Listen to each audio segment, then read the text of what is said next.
Hello friends, स्वागत है आपके अपने यूट्यूब चैनल गायत्री ऑफिशियल में। आपका CRPF paramedical staff skill test start होने जा रहा है आपका 21 फेब से। स्किल टेस्ट के साथ में डॉक्यूमेंट वेरिफिकेशन। अब स्किल टेस्ट होगा, डॉक्यूमेंट होगा, डीएमई होगा। डीएमई में आप अनफिट रह जाते हैं तो आपका आरएमई भी होगा। कि ये एक टाइम कंज्यूमिंग प्रोसेस है। 4-5 दिन का आप उसमें लिखा हुआ है, लेकिन मैं आपको कहता हूँ कि आप 6 से 7 दिन की तैयारी के हिसाब से।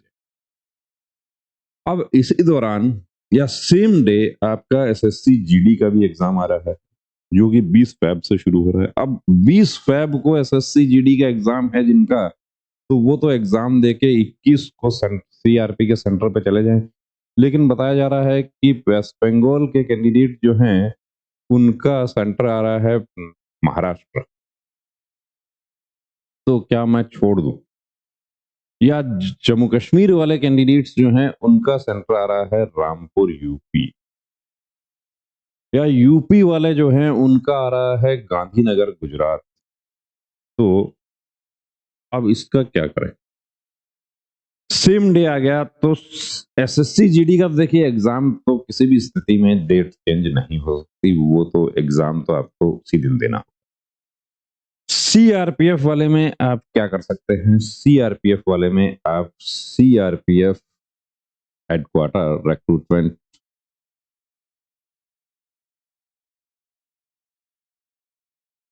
डीआईजी रिक्रूटमेंट एफएचक्यू या डायरेक्टरेट जनरल को डीजी सीआरपीएफ। अब लेकिन डीजी सीआरपीएफ को भेजेंगे तो वो क्या होगा कि वहां से सीजीओ कॉम्प्लेक्स से फिर आरकेपुरम आएगा।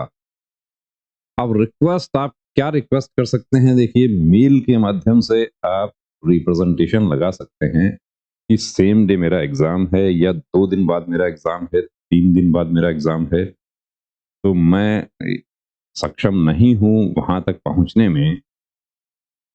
तो रिक्वेस्ट देखिए, रिटर्न रिक्वेस्ट। अब कॉल करेंगे आप तो कॉल पर क्या होगा कि या तो संबंधित अधिकारी से आपकी बात भी नहीं करवाई जाएगी। अब आप दूसरी चीज, यदि आपके घर के नजदीक है, जैसे कोई राजस्थान का कैंडिडेट है और उसका अजमेर में उनका सेंटर है। अब अजमेर में सेंटर है तो 21 से सीआरपीएफ का स्टार्ट हो रहा है। 21 को अजमेर सेंटर पे जाके रिक्वेस्ट कर सकते हैं, लेकिन जाकर भी मुझे नहीं लगता कि वहां आपको एंटरटेन किया जाएगा। गेट वाले ही आपको चलो चलो चलो, क्योंकि निर्देश है उनको, वो कमांडर का आदेश मानते हैं, वो दूसरे का सुनवाई नहीं करेंगे। तो मेल के माध्यम से देखिए आप एक रिक्वेस्ट कर सकते हैं। बाकी एसएससी जीडी तो आपको जिस दिन आपका एग्जाम है उस दिन उपस्थित होना होगा। अब ये सपोज कीजिए कि 20 को आपका, सॉरी 21 को आपका एसएससी जीडी का एग्जाम है। एसएससी जीडी का आप एग्जाम दे दीजिए, 21 को ही आपका सीआरपीएफ का है। तो एग्जाम देकर आप वेरी नेक्स्ट डे सीआरपीएफ के सेंटर पर उपस्थित हो जाएं। उनको वो लेटर दिखा दें कि कल मेरा एसएससी जीडी का एग्जाम था। तो वही फोर्स के अधिकारी हैं, उनको पता है एसएससी जीडी की भर्ती भी उनके लिए ही हो रही है, तो वो रिक्वेस्ट को आपकी मान सकते हैं। लेकिन यदि आप पहले आप मेल करके रिक्वेस्ट करते हैं तो वो आला अधिकारियों के टेबल पे जाएगी और वो उस चीज को गौर करेंगे उस पर कि सेम डे आ रहा है तो इनको कुछ ना कुछ रिलीफ देना चाहिए। अब रिलीफ दे या ना दे, देखिए ये सीआरपीएफ के अधिकारियों पर निर्भर करेगा। लेकिन एसएससी जीडी का एग्जाम किसी भी स्थिति में पोस्टपोन नहीं होगा, वो आपको सेम डे देना होगा। जो आपके एडमिट कार्ड में है उस दिन आपको उपस्थित होना होगा। और सीआरपीएफ वाला चूंकि प्रैक्टिकल काम है तो वो आपको लास्ट डेट भी दी जा सकती है। जिस दिन खत्म होता है, लास्ट डे है, वो दिया जा सकता है, या 2 दिन बाद का, 3 दिन बाद का दिया जा सकता है। किसी का इमरजेंसी होता है तो उस स्थिति में फिजिकल हो, मेडिकल हो, ऐसी स्थिति में कैंडिडेट्स को पहले का जो अनुभव है हमारा वो बता रहे हैं कि रिटर्न एप्लीकेशन यदि किसी कैंडिडेट का जाता है, किसी का शादी आ गया है, रिटर्न एप्लीकेशन किसी का जाता है तो उस पर कार्रवाई जरूर होती है।